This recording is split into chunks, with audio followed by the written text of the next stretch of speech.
You're being disrespected right now. And the worst part is, you probably think it's normal. Not because you're weak, not because you deserve it, but because you've been conditioned to tolerate it so subtly, so consistently, that it doesn't even register anymore. Disrespect doesn't always come as open insults or loud confrontation. Most of the time, it's quiet. It's delayed replies that feel intentional. It's people speaking over you, dismissing your ideas, canceling plans last minute, or only reaching out when they need something. It's the tone, the energy, the lack of consideration. And here's the uncomfortable truth. If you don't recognize it, you're allowing it. The Stoics understood something most people still struggle with today. You teach people how to treat you by what you tolerate, not by what you say, but by what you accept without response. As Marcus Aurelius wrote, the soul becomes dyed with the color of its thoughts. If you constantly rationalize disrespect, telling yourself they didn't mean it, you're too sensitive, or it's not a big deal, you slowly train your mind to accept less than you deserve. And once that standard drops, people adjust accordingly. They always do, because human nature, as uncomfortable as it sounds, tests boundaries constantly. Not always maliciously, but instinctively. People push to see what they can get away with, and if nothing pushes back, the line keeps moving. Think about it. Have you ever noticed how the same person who ignores one individual suddenly becomes respectful around someone else? That's not coincidence. That's calibration.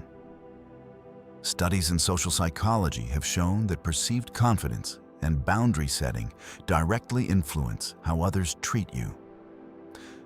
In fact, research published in the Journal of Personality and Social Psychology found that individuals who display assertiveness are significantly less likely to be dismissed or undermined in group settings. It's not about dominance. It's about signals. And right now, without realizing it, you might be sending the wrong ones.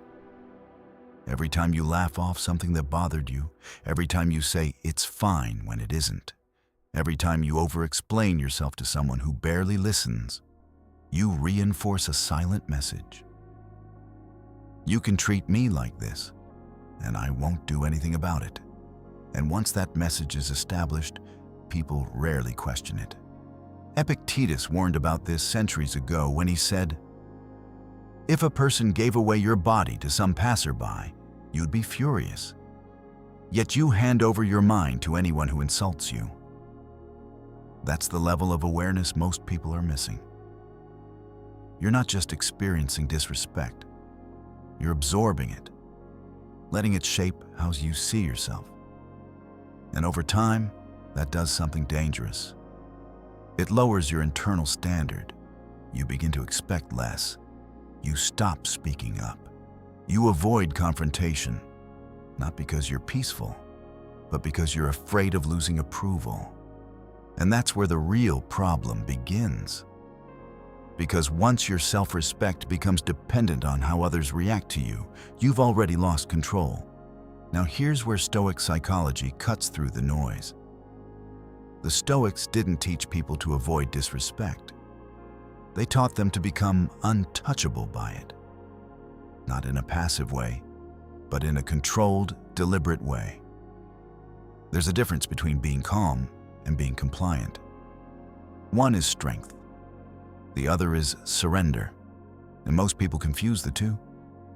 They think staying silent makes them mature. They think tolerating everything makes them strong. But in reality, it often just makes them easier to overlook. Seneca put it bluntly when he said, "He who fears death will never do anything worthy of a living man." Replace death with disapproval, and the meaning becomes painfully clear. If you're afraid to upset people, you will accept things that slowly erode your dignity.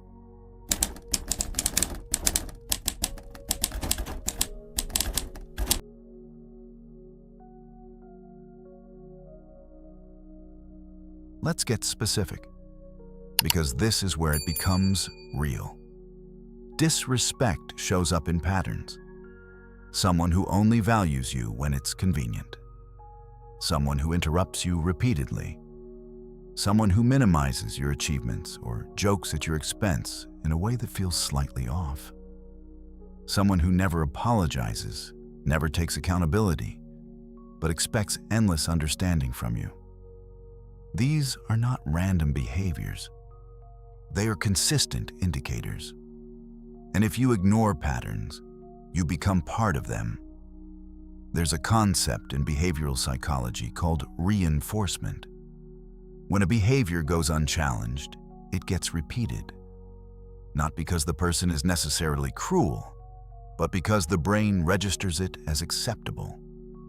So every time you let something slide that genuinely crosses a line, you're reinforcing it. You're shaping how future interactions will play out. Now, this is where most people get it wrong. They think the solution is to become aggressive, confrontational, or cold. But that's not Stoicism. Stoicism is precision. It's knowing when to speak, how to speak, and most importantly, when to withdraw. Because not every situation deserves your energy. But every situation deserves your awareness. The goal is not to react emotionally. The goal is to respond intentionally. That might mean calmly addressing something the moment it happens. Not with anger, but with clarity. A simple, direct statement that signals self-respect. Or it might mean stepping back from someone who consistently disrespects you without needing to announce it. Because the most powerful boundary is not what you say.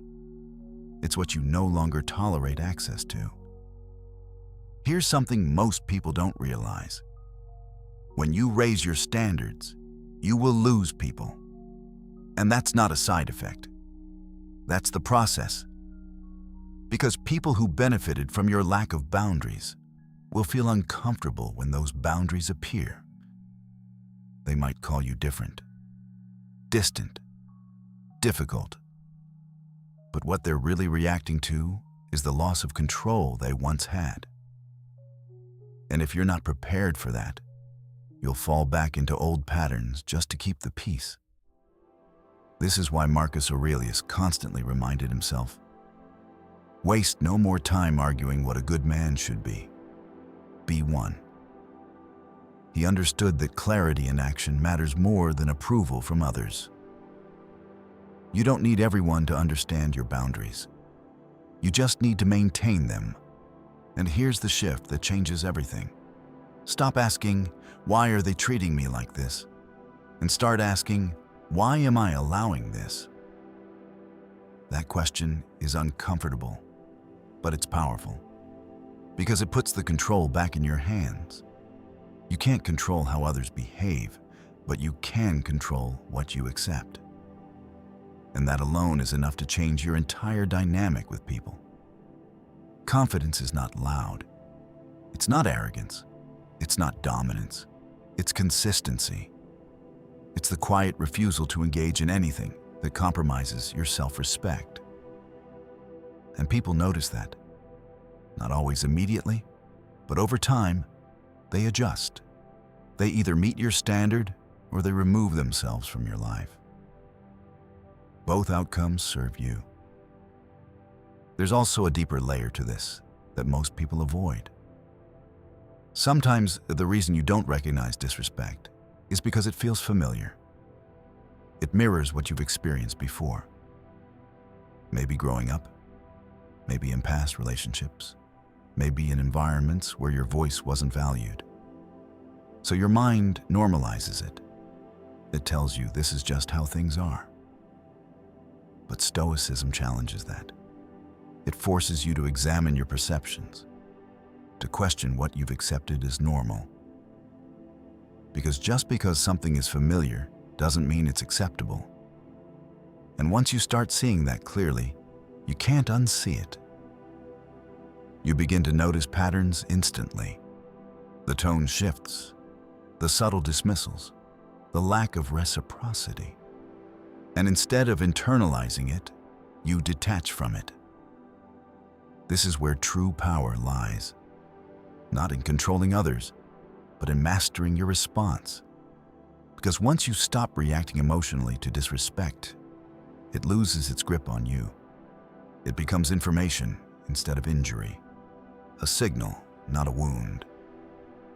And that allows you to move differently. You stop over-explaining. You stop chasing validation. You stop trying to prove your worth to people who have already shown you they don't recognize it. And in doing that, you reclaim something most people never fully develop: authority over yourself. So here's the reality. You are not being disrespected because you lack value. You're being disrespected because your boundaries haven't been made clear, either to others or to yourself. And that's something you can change immediately. Not tomorrow, not when it feels easier. Now, start paying attention. Start noticing patterns. Start responding with intention instead of emotion. And most importantly, start holding yourself to a higher standard than anyone else ever will. Because the moment you truly respect yourself, not in words but in actions, everything shifts. The way you speak, the way you carry yourself, the way people respond to you. And suddenly, the same behavior that once surrounded you begins to disappear. Not because the world changed, but because you did.